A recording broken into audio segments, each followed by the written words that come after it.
예. 오늘, 8번째 묵상이고, 주님의 순환에 관한 것입니다. 순환의 모든 순환을 다 보는 것이 아니라, 베드로에게 초점을 맞춰서, 베드로가 이 예수님의 순환을 통해서 엄청난 충격을 받았어요. 근데 이 충격 안에서, 배우게 되는 주님이 누구시고, 하느님이 누구신지를 배우게 되고, 또 자신이 어떤 존재인지를 배우게 되는 것에 초점이 가 있어요. 그래서 굉장히 파워풀하고 우리에게도 굉장히 중요한 기도가 될 거라고 생각이 됩니다. 그래서 저는 이 순환을 이렇게 대하는, 순환의 신비를 대하는 그 당혹감에 대해서 얘기하십니다. 지금까지 우리가 마태오복음에서 해왔던 기도들은 주님을 바라다 보지만 우리 자신에 대한 깨달음을 얻는데 내 안에 뭐가 있는지, 내 안에 어떤 무질서가 있는지, 어떤 내가 알지 못하는 또 무엇이 있는지 나를 더 깨닫는 데 초점이 가 있다고 하면은 지금부터는 주님을 바라다 보면서 주님께 대한 깨달음을 얻는데 목적이 있어요.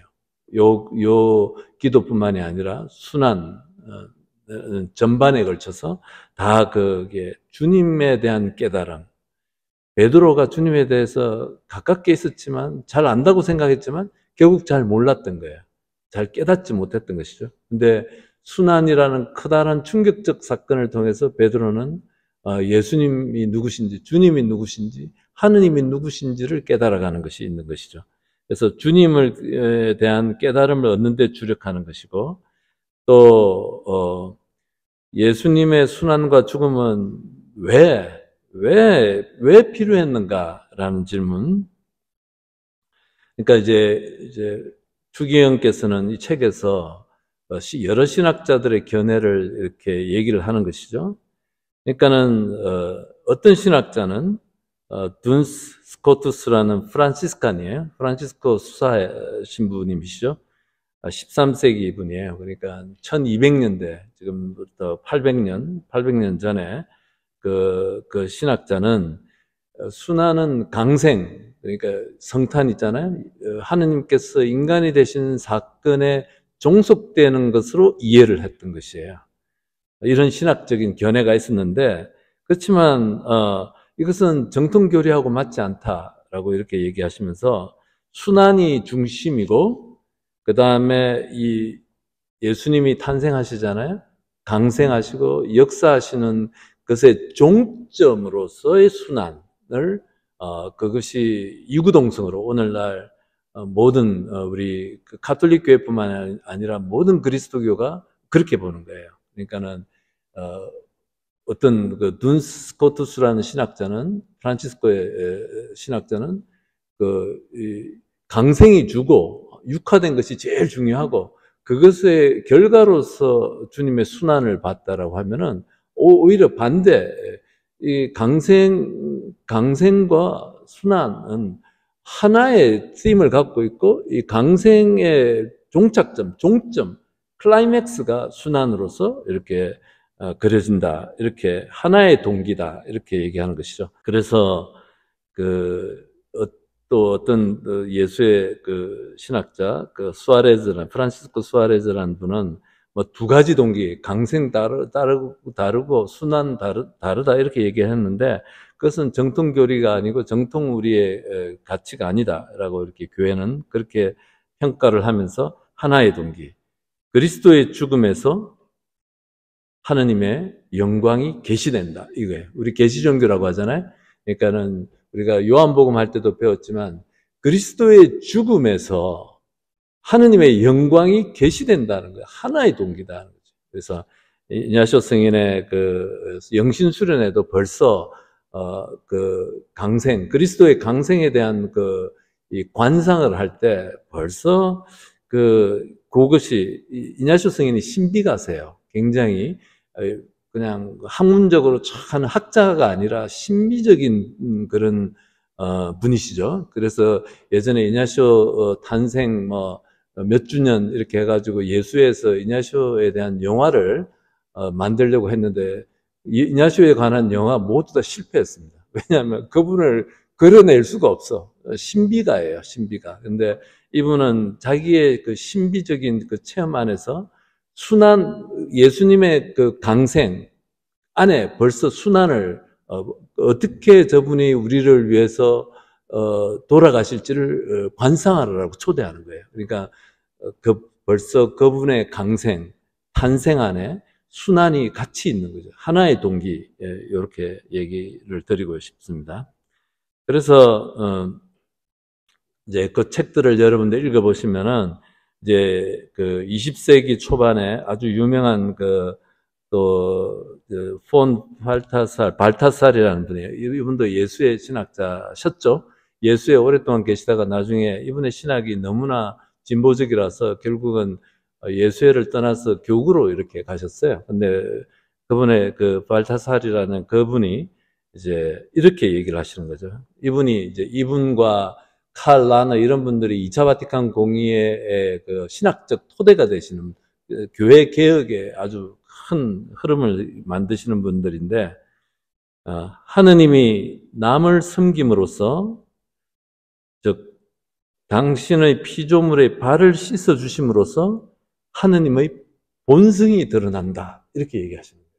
그러니까 이게 신비예요. 우리가 신비라고 얘기하는, 우리는 하느님 그러면은 베드로가 생각했던 것처럼 크고 위대하고 해방시키시고 적을 무찌르시고 하는 그런 하느님을 베드로는 계속 갖고 있었던 것이죠. 베드로뿐만 아니라 12제자 전부 다. 그리고 어쩌면 우리들도 지금도 우리 그런 어떤 신관을 갖고 있는데, 근데 이 예수님의 그런 순환을 어떻게 이해할 것인가라는 문제가 있는 거죠. 그러니까 그리스도교의 모든 종착점으로서 그리스도의 순환과 죽음, 부활, 이것을 향해서 갔는데, 이것은 어떻게 그러면은 이것이 매치가 되는 거지? 두 개가? 파워, 힘을 가지시고, 전능하시고, 해방자시고, 뭐, 이렇게 하는 이것에 대한 것이죠. 근데 이 신학자, 바로, 벌써 이분이 이제 20세기 초중반 때 활동을 하셨던 분이신데, 이분이 그렇게 얘기하시는 것이죠.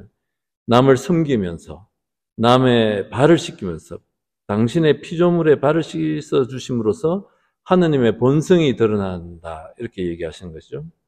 그래서 사람의 발을 씻어 주시는 하느님, 또 그렇게 하심으로써 영광의 하느님으로 계시되는 하느님, 이렇게 표현을 하는 거예요. 그래서 인간의 심판을 받으시고 인간에게 버림을 당하시는 하느님, 또 그렇게 하심으로써 능하신 하느님의 사랑의 능력을 계시하신다는 거죠. 이것이 이 순환을 보는 핵심적인 거예요. 핵심적인. 우리가 갖고 있는 것하고 우리 신앙하고 좀 우리가 조금 다를 수도 있지만, 또 우리가 요새 마르티니 추경님 책을 통해서 배우는 것과 또 계속 상통하고 있다는 것도 여러분들 느끼실 거예요, 그죠? 우리가 얼마나 이 올바른 하느님 이미지, 신관을 갖는 것이 우리 신앙 안에서 핵심을 이루고 있는지 너무나 중요한 거예요. 그래서 저희들이 피정지도하거나 영적 지도할 때 제일 먼저 보는 것이 이 어떤 하느님에 대한 어떤 이미지를 갖고 있는지 우리가 먼저 체크하는 거예요. 이것이 올바로 서지 않으면은 하느님의 사랑을 알아들을 수가 없게 돼 있어요. 그래서 이렇게, 그래서 이제 그 베드로에 대한 얘기를 하시는 거예요. 이런 이제 그 서론을 이렇게 얘기하시고, 이제 순환을 대하는 베드로의 자세, 이렇게 얘기를 하는 것이죠. 예수님의 순환이 도대체 베드로한테 무엇을 가르쳤는가? 그래서 그 가르침을 통해서 예수님, 주님에 대해, 하느님에 대해서 무엇을 알게 되고, 또 자기 자신에 대해서 무엇을 알게 되었는지를 묵상하는 것이 이 8번째 묵상의 핵심을 이룬다는 것이죠. 그리고 베드로는 우리 각자의 모습이다. 우리 각자의 모습이다 하는 거죠. 예수님의, 주님의 순환이라는 납득을 못할 사실에 최초로 충격을 받았던 베드로고 그 사실 때문에 육신이 연약하여 타락까지 갔다. 바로 예수님을 부인한 사건을 얘기하는 거죠. 3번을 모른다라고 부인하고 예수님 버리고 도망가고 했던 그 인간이다. 근데 저는 사실은 다른 12제자들의 모습도 대동소이하다고 생각해요. 결국은 저는 그 유다스도 똑같은 맥락이다. 똑같은 타락에 빠지는 그 이유가 바로 예수님의 순환이라는 납득하지 못하는 그 사실에 충격을 받은 것이다. 베드로도 받았고 유다스도 받았다. 근데 베드로는 그것은 나중에 자기가 하느님의 사랑을 깨닫고 회심해서 다시 되돌아오는 체험을 하는데 유다스는 되돌아오지 못하는 체험을 한 그런 이해가 되는 것이죠. 예. 그래서 이제 성서구절들을 베드로에 관련된 거의 모든 성서구절들을 짧게 다 인용을 하세요. 베드로가 이렇게 얘기하는 것이죠. 주님이시거든 저들은 물 위를 걸어오라고 명령하십시오. 다 기억하시죠? 예. 그래가지고 이렇게 베드로는 처음에 어떻게 아주 씩씩하게 걷다가 나중에 파도가 치고 뭐 하니까는 물에 빠져드는 거 있잖아요. 그런 것들. 그래서 요 부분을 갖다가 타고난 이 추기경님의 인사이트인데 이 물 위를 걷는다는 것은 구약에 있어서는 야훼 하느님의 속성, 권능에 속하는 거예요. 물 위를 걷는다는 거는 인간이 하는 게 아닌데 베드로는 이런 야훼 하느님의 힘을 나누고 싶어하는 그 갈망을 갖고 있었던 인간이라는 거죠.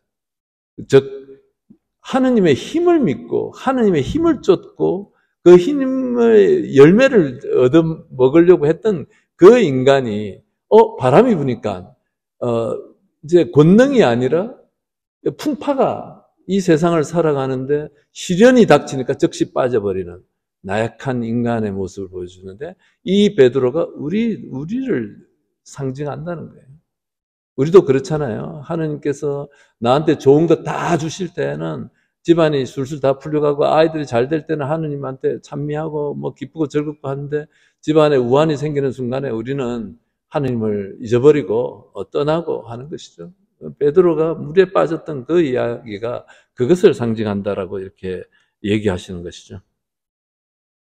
그리고 베드로가 그 장담하고 그 당당했던 기세가 그래서 공포로 변해가지고 나중에 예수님을 부인하게 되고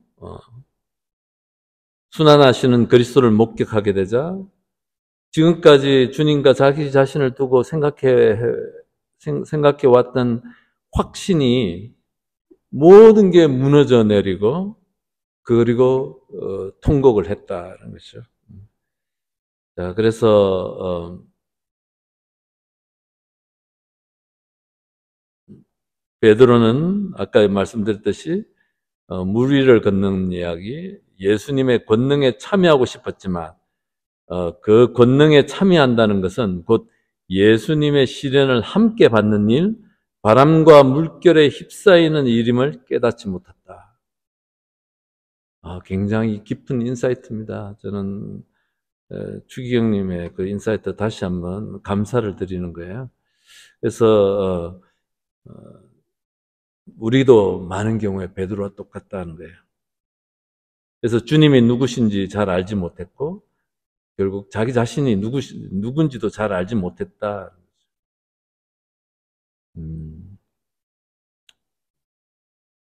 그러니까 이제 곤란한 지경이 되자, 물에 빠지는 순간이 되자, 주님을 더 이상 믿지 않았고, 그분이 구세주이심을 이해하지 못했고, 그런데 그의 약점이 드러나는 순간, 바로 그 순간에 예수님께서 그를 구하시려고 손을 내미셨다.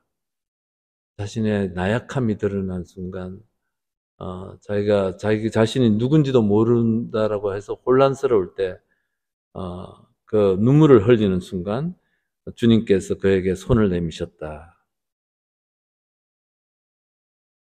예, 그래서 그것이 주님의 순환을 감지한 최초의 체험이었을 것이지만 한 번의 경험으로는 많은 것을 배우지는 못했다. 이렇게 얘기를 하는 것입니다. 베드로가 또 거룩한 변모 사건에서 주님, 저희가 여기서 지내면 좋겠습니다. 원하시면 제가 초막셋을 지어 하나는 주님께, 하나는 모세께, 또 하나는 엘리야께 드리겠습니다. 라고 이렇게 얘기하는 그 베드로의 심경에서는 제가 알아서 하겠습니다. 자기가 나서서 하나님 나라를 갖다 이렇게 쫙 오거나이즈하고 편성하는 그런 셈인데, 즉, 자기에게 쏟아지는 신임에 맞깝게 하느님 나라가 위대한 만큼 자기도 위대한 일을 일으켜야 한다고 마음먹었던 인간. 그리고 그때 바로 이는 내가 사랑하는 아들, 내 마음에 드는 아들이니 너희는 그의 말을 들으라. 이 구절에 대해서 이번에 다시 또 새롭게 이렇게 느끼는데, 주기영님의 글 안에서 너희들은 지금 네가 하나님 나라를 오거나이즈하고 네가 위대한 일을 하려고 하는 그거 내려놓고 이 말씀은 너희는 그의 말을 들으라 라는 이 말씀은 당장 급한 일은 초막을 짓는 게 아니고 그 아드님을 쳐다보는 일, 그분이 어떻게 처신하시는지 지켜보고 하느님이 영광과 비천 중에 어떻게 모습을 드러내 보이시는지 지켜보는 것, 그것이 더 중요하다라고 얘기하는 거죠. 초막을 짓는 것, 와서 딴 것들이 아니라는 거죠. 예. 그리고 또 세금 내는 문제를 갖고 호수에 가서 낚시를 던져 먼저 올라오는 고기를 잡아 입을 열어보면 스타텔은 한 입을 발견할 것이다. 그것을 가져다가 나와 내 몫으로 그들에게 주어라. 세금을 주어라 라고 얘기하시는 그 말씀 안에 예수님께서 베드로에게 우리가 한 동아리임을 잊지 마라. 내 운명을 함께 나누도록 애써라. 같은 몫으로, 너와 내 몫으로 같이 내라는 한 운명을 얘기하시고, 그래서 이제 또 베드로의 드라마라는 부분이 있어요. 그래서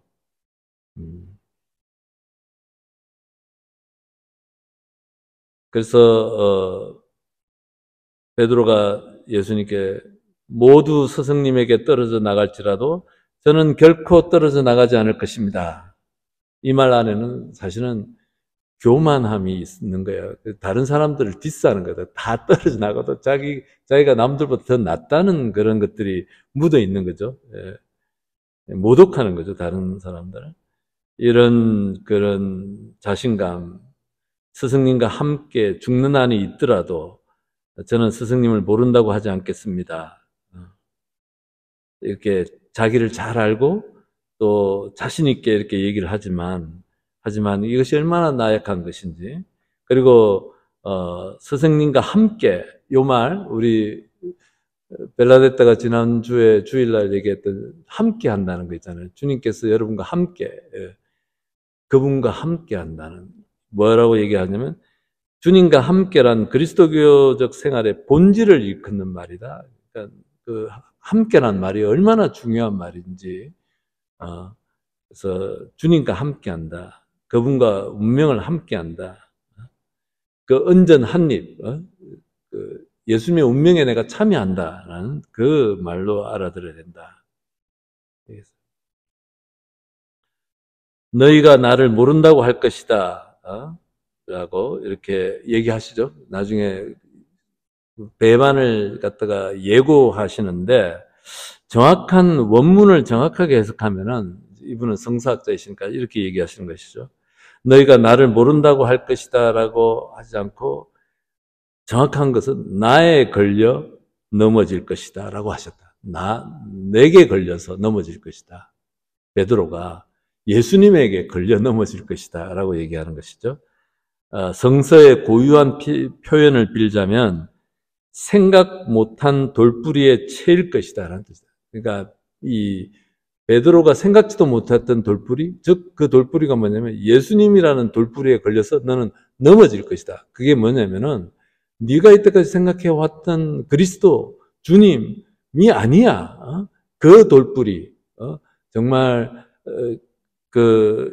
오늘 밤에 드러날 하느님의 모습과 자기가 평상시에 이렇게 생각해왔던 하느님 모습에 큰 균열이 일어나면서 이스라엘의 하느님 위대하시니 능하신 분, 원수를 물리치시는 승리자, 따라서 이렇게 이런 것들이 그들의 신관이었는데, 이것이 구약에서 배운 신개념이었는데 정말 예수님은 전혀 다르게 드러나신다는 것이죠.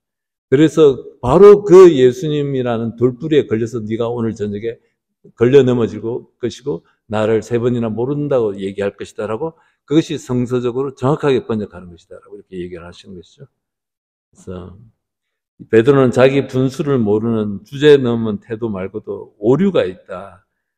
자기는 확실하게 하느님관을 갖고 있다라고 생각했는데 실제로는 아직 못 갖추었다. 정확한 신간, 예수 그리스도를 통해서 계시되는 하느님을 아직 모르고 있었다는 것이죠.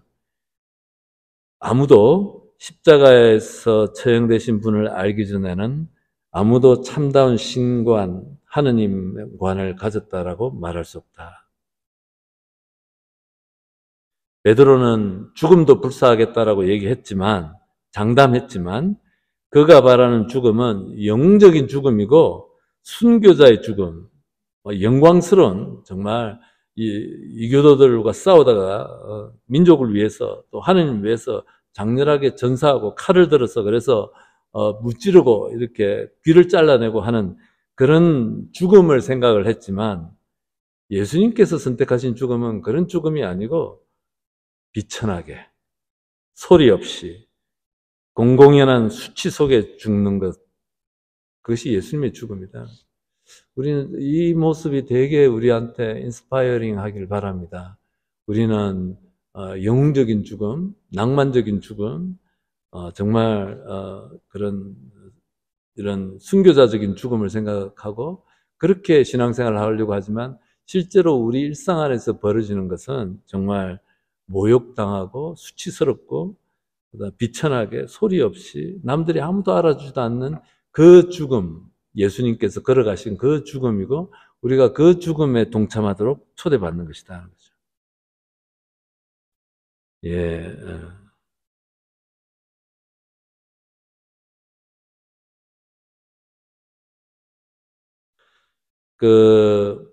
예수님께서 베드로와 제베도의 두 아들을 데리고 겟세마니 동산에서 번민에 휩싸여서 기도하셨는데, 이 기도하시는 모습, 이것 추기경께서는 이렇게 표현하고 있습니다. 주님은 두려움에 떨고 계시고 못 보일 것을 보이신다. 제자들 앞에서 못 보일 꼴을 보여주신다. 생각도 못한 허점을, 당신의 진면목을 보여주시는 것이다.